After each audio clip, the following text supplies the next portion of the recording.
Hey guys, happy Thursday.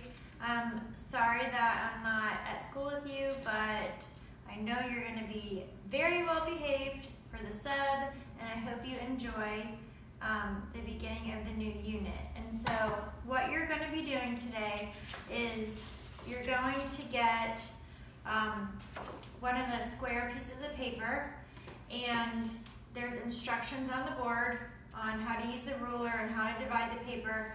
And you're going to be tracing your left hand with the pencil, and you're going to divide the paper into 4 sections. And then there's going to be 4 different types of mixed media art in each section. And this is kind of my piece that I'm not even close to finishing, but you can kind of see it in progress here.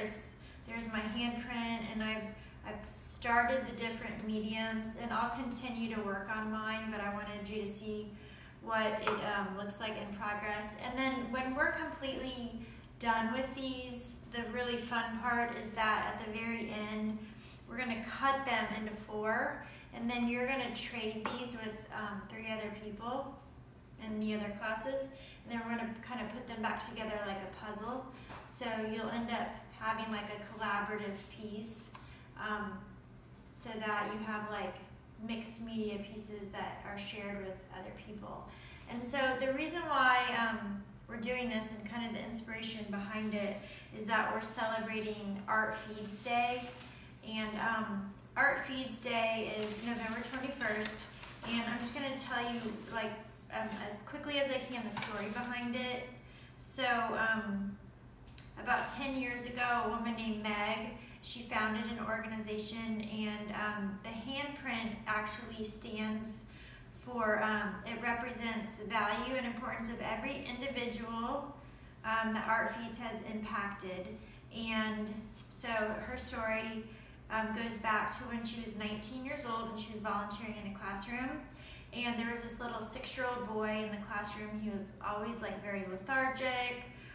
He was struggling. He had poor behavior. He was not doing well in his academics, and he had really low self-esteem. And so she actually ended up finding out that he wasn't like at home. He wasn't really eating. He wasn't being fed, and there was just a lot of stuff going on. And with all of the challenges that he was having, she decided to use art to try to reach him and try to help him. So he was really talented at watercolors, and so through that he started showing progress. And for example, like he couldn't write his ABCs with a pencil, but she found that with the watercolors he was able to easily write his ABCs, and then he was starting to read. So she recognized that his own intelligence and brilliance just needed to be found in a different way. And so she continued the art lessons, and he showed tremendous progress. So art was feeding his heart and mind, just like the food he needed to nourish his body.